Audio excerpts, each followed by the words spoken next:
নাম এলেন শুভ্র, জন্ম 15 জুন, বয়স 29 বছর, বর্তমানে ঢাকায় বসবাস করেন।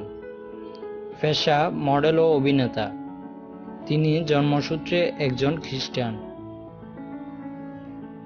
তার প্রথম নাটক হলো ইচ্ছে হলো। নাটকটি অমিতাভ রেজা পরিচালনা করেন। তার ফেসবুক পেজে 1,50,000 মানুষ ফলো করে থাকে। প্রতিটি নাটকের জন্য তিনি 20 থেকে 30,000 টাকা নেন। বাস্তব জীবনে তিনি খুব শান্ত এবং চঞ্চল প্রকৃতির। তার পরিবার এখনো তাকে ছোট খেলনা গিফট দেয়। নাটকে কাজ করার জন্য তিনি চাকরি ছেড়ে দিয়েছিলেন। দাঁত সাদা করার জন্য তিনি প্রতিদিন রাতে ঘুমানোর আগে একটি মেডিসিন ব্যবহার করেন। তিনি ভালো গান ও কবিতা লিখেন। তিনি বাংলা ভাষার মতো আরও 4টি ভাষায় কথা বলতে পারেন। তিনি ব্যতিক্রমী চরিত্রে অভিনয় করতে ভালোবাসেন। তাকে অনেকে পরবর্তী মোশাররফ করিম বলে ডাকে।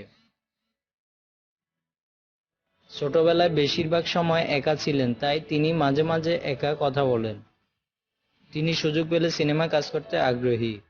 তিনি নাট্যদল প্রাচ্যনাটে যোগ দেন 2008 সালে, তবে তিনি ছিলেন দলের সবচেয়ে ফাঁকিবাজ।